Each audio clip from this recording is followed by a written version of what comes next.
Welcome to the Big Blue Breakdown as we go over the key moments, the good plays and the not so good plays for the New York Giants in their 20-17 overtime loss in Munich, Germany to the Carolina Panthers. I'm Paul Dottino. This is another one of those very strange games, folks, because ultimately it came down to making plays in the key moments of the game. You know, I've been saying for a number of weeks, in fact, a couple of months it seems, with the Giants, when the plays need to be made in the clutch, the Giants have had a very low success rate. And that's what it comes down to. Because in a number of instances, you'll find a lot of things that went well for the team. But ultimately, when it really had to happen, the Giants have come up short.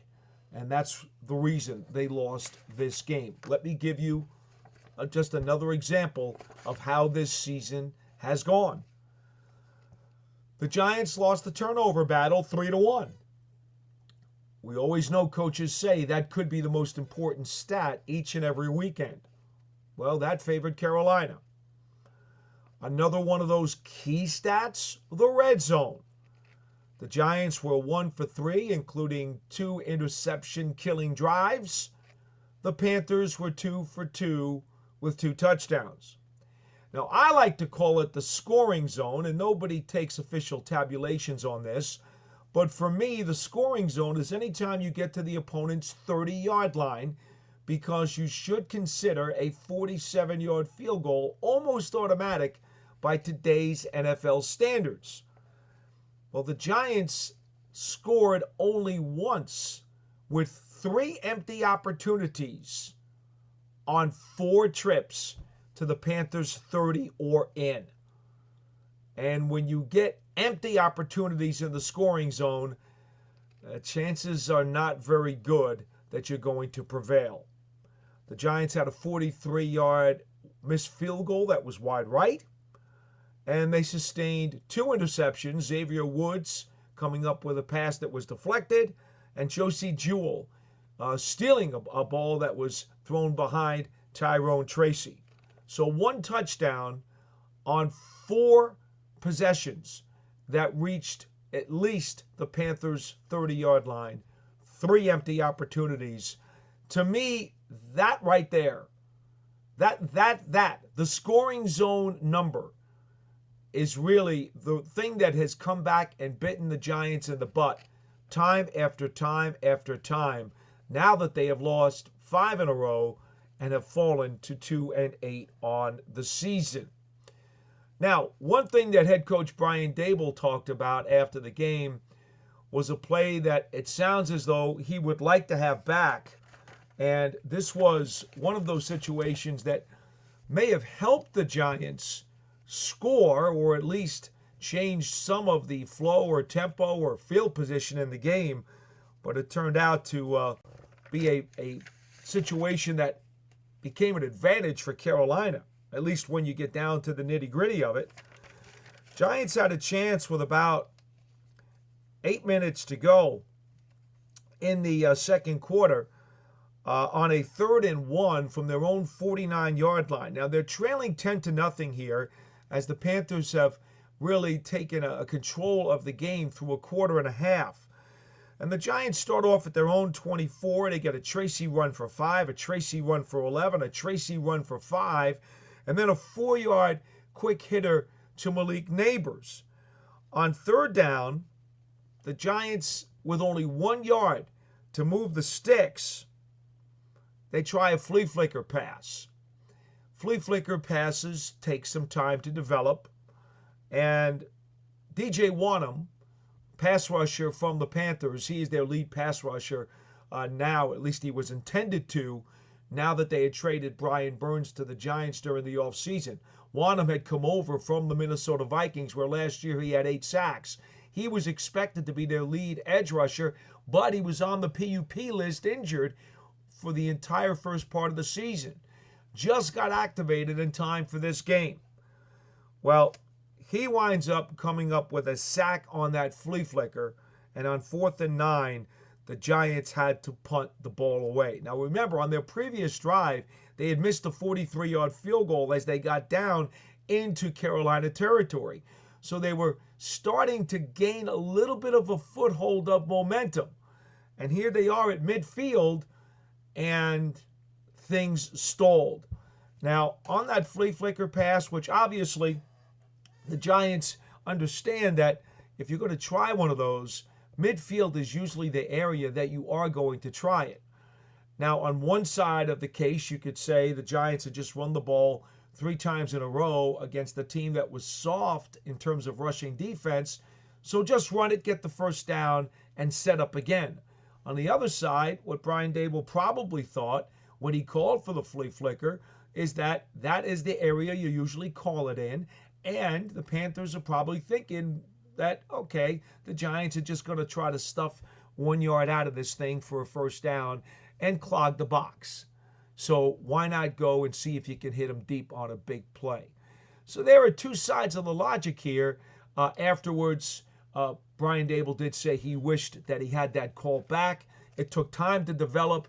Now also the network feed shows that Wan'Dale Robinson had broken wide open in the secondary. But because of what was going on in the Giants' backfield, Daniel Jones, for whatever reason, did not see him, did not fire the ball out. And because of the chaos in the backfield, Wanham got the sack, and the Giants' drive was short-circuited because they had to punt. All right, so that's a tough series for the Giants because in the second quarter, they only had 3 possessions. The missed field goal from 43, the failed flea flicker that resulted in a punt, and then on their next drive, they went all the way down to the Carolina 20 and turned the ball over on an interception as Jones rolled to the right. Jadeveon Clowney, the defensive end, was in his face, tipped the ball that was going to be thrown to that right side, and it was intercepted. I believe the intended receiver was tight end Theo Johnson, and it was intercepted by Xavier Woods, number 25. So think about that. 3 possessions. You get it into scoring territory, the scoring zone, missed field goal. You get a flea flicker that results in a sack and a punt. And then you get not only into the scoring zone, but to the red zone, and you get a tip ball for an interception. All 3 key plays at the end of those 3 drives went awry and negatively for the Giants. Up to that point, each of those 3 drives were productive. And then, again, as I say, unclutch. Key moments in each of those 3 drives. The Giants came up short and short-circuited. They go into halftime. Again, they took a knee on after a punt with a couple of seconds left in the second quarter. Don't count that as a possession. They just took a knee, and they were down 10-0 going into halftime. So this is what we're talking about when we say it's the timing of the plays. Because there were so many plays that went well for the Giants, but the timing could not have been worse for the negative plays. For example, the Giants outgained Carolina 342-306. They had 24 first downs in the game to Carolina's 15. They held the ball for more than 34 minutes in terms of time of possession, and the Giants were 7 of 15 on third down conversion opportunities. Those last 4 statistics and categories would seem to indicate to you that that team probably won, and by a convincing margin. In fact, the Giants were only called for 3 penalties and allowed only 2 sacks. And if memory serves correctly, and I'd have to go back again through the game film one more time, I don't believe they had a drop pass in the game for the first time all season. So you understand why the timing of the plays is much more important than the collective quantity of plays that were put on the field. In fact, down 10-0 at halftime, Giants are down 17-7 after 3, and they scored 10 unanswered fourth quarter points. They get a 13-play, 96-yard touchdown drive. The 96 yards ties for their longest drive of the season. They had a 96-yarder in Seattle. And then down by 3 points, in crunch time.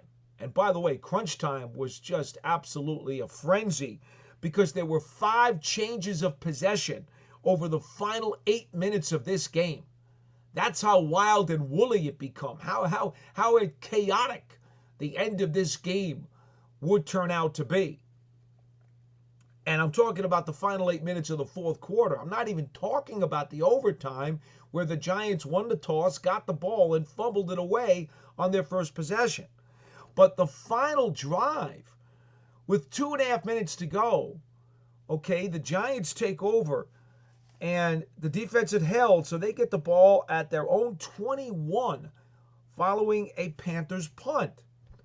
They go 12 plays and 55 yards to get Graham Gano's tying 42-yard field goal that makes it 17-all with 5 seconds left in the game. The Giants did not have any timeouts. All they had was the 2-minute warning. Daniel Jones was 8 of 11 on the drive. 1 was a spike and 1 was a throwaway, so really 8 of 9, if you kind of want to split hairs on this thing, and executed it exactly as you would want to. That small segment of the game was textbook. And that was the only clutch time of the game where the Giants actually executed properly and were clicking on all cylinders. Again, the theme of this season has been the timing of the negative plays more than anything else. All right, let's go to our specific game balls and gassers for the Giants. We start with the game balls as always, and on offense, it's got to go to offensive lineman Evan Neal. Neal made his first start yesterday since November 5th of 2023. Remember, he had injured his ankle, had off-season ankle surgery over the course of the winter, and was never able to regain his job as he gets to training camp, and Jermaine Illuminor had already solidified the spot at right tackle. And so Neal was relegated to backup duty while new offensive line coach Carmen Brasillo tried to rebuild his technique and his confidence. Well, Neal patiently sat behind, waiting for his chance, promising that if he got in there, you would see a better version of him. Well, that's exactly what happened against the Carolina Panthers. He played all 75 offensive snaps, and according to Next Gen Stats, on 41 pass protection alignments, he only allowed 1 pressure in the game. No sacks. That is a solid performance, even if it had only been a weekly performance. In other words, coming off of all that inactivity, you would think there'd be some rust. You'll take that performance that Evan Neal put out on the field yesterday any day of the week, never mind coming off all of those months of inactivity. I also want to share the offensive game ball with Jalin Hyatt, who going into this game had only caught 1 pass in very limited amounts of playing time. Well, with Darius Slayton left home because of a concussion, Hyatt draws a 43-yard pass interference call as the Giants execute their first possession of the game. Then on that drive that I talked about that tied the game in the final 2.5 minutes, there was a 4-play segment where Daniel Jones hit Hyatt with 3 passes on the 4-play segment as he brought the Giants into field goal range. So Hyatt certainly showed up and came up clutch for New York when they needed him to. So my offensive game balls, again, I'm going to share them with Evan Neal and Jalin Hyatt for guys who were thrust into the lineup and gave them some very productive snaps. The defensive game ball. Well, this was also a tough one because I usually try to just give out one, but I'm going to wind up giving out three, and let me explain why. First of all, in the fourth quarter, when the Giants are trying to mount this comeback, they get a huge takeaway. And we know the Giants have not been great at getting takeaways this year. But with about 8 minutes to go at the Panthers 20, Chuba Hubbard takes a screen pass to the left, and Drew Phillips is able to tackle him. Ball pops out. Phillips gets credit for the forced fumble, and DJ Davidson recovers the fumble, and the Giants are in business, down 17-14 with 8 minutes left in the fourth quarter. And all of a sudden, it looks as though they're going to escape with the victory. So for that takeaway, and because they've been so rare for the Giants defense this season, I will give a game ball to Phillips and one to Davidson. Of course, 4 plays later, the Giants had the interception that was picked off by Jewell on a throw intended for Tracy along the left sideline. It was behind him, and Tracy was unable to grab the pass. It was stolen by Jewell. So the Giants didn't get the game-tying field goal there. But because of the takeaway, I don't want to let Phillips and Davidson's efforts go unrewarded. I also want to give one to Brian Burns, who had been traded from Carolina to the Giants during the offseason. He's been playing with a sore groin for over a month, sprained his ankle at one point in this game, had to come out for a couple of plays, but get right back in there. Brian Burns played 93% of this game, 56 snaps, had 9 tackles, had a sack. It was on the second snap that the Panthers had from scrimmage, and also added 2 tackles for a loss as part of his stat line. So Brian Burns continues to be one of the Giants. In fact, after Dexter Lawrence, you could easily say he has been their second best defensive player of the season. And I certainly want to make sure that he gets recognized. So I'm going to give him a defensive game ball as well. On special teams, I'll go to Jamie Gillen. 4 out of his 5 punts were inside the 20-yard line. He had missed 4 games because of a hamstring injury, just got back into work this week, and did a really nice job of placing his punts. So now we go to the gassers. Well, really, how could I avoid these two? And it's a shame because Tyrone Tracy, once again, had another sensational game, his third 100-yard rushing game of the season. He has just injected so much adrenaline into this Giants offense. 18 carries, 103 yards, and a 32-yard touchdown. I mean, you can't ask for much more than what he has done.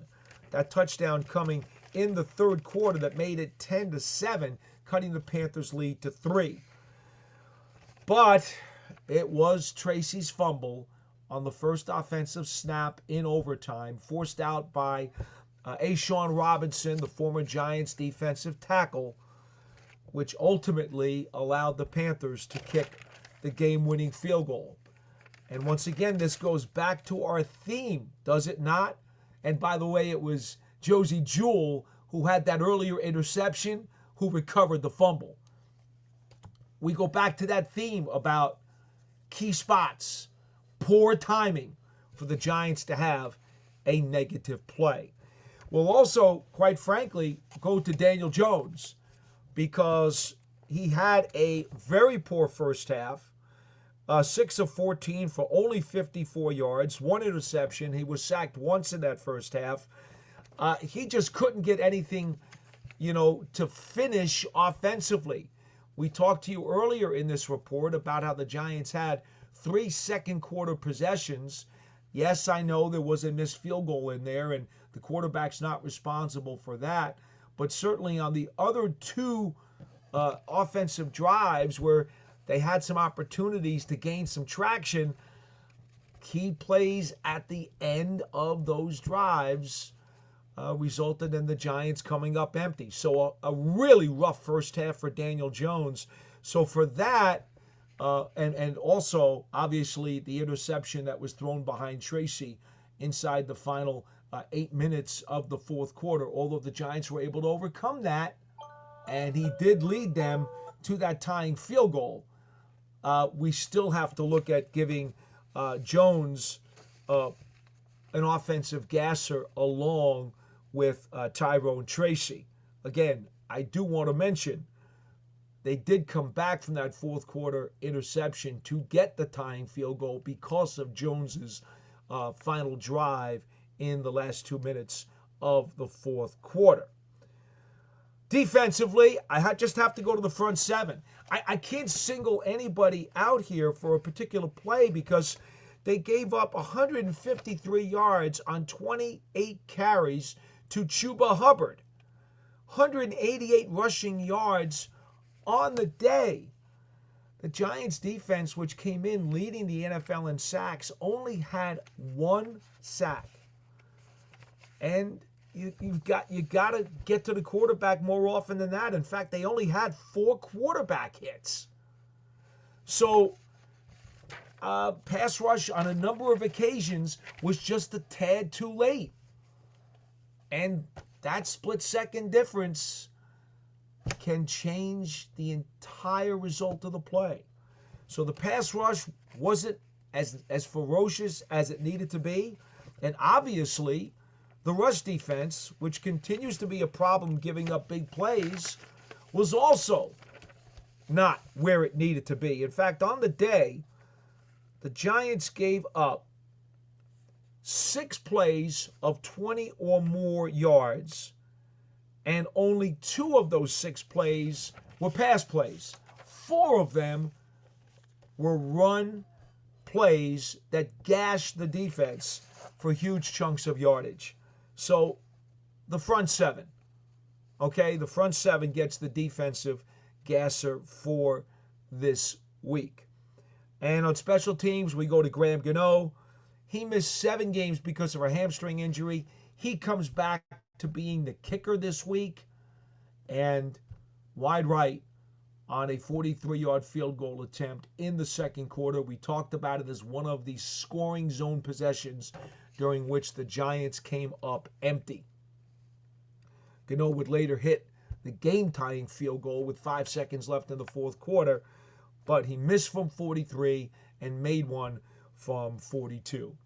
So there you have it, the game balls and the gassers for the New York Giants in their 20-17 overtime loss to the Carolina Panthers in Munich, Germany. Now, we're going to be back with our usual live version of the Big Blue Breakdown on Wednesday night at 7:30 p.m. Eastern Time to take your video calls, your audio calls, and your chats. And we'll also have a special afternoon edition of the Big Blue Breakdown next Friday at 12 noon Eastern Time. Well, that'll do it for now. Always check out your Giants coverage on the New York Giants on SI page and YouTube channel. I'm Paul Dottino, and we'll see you next time.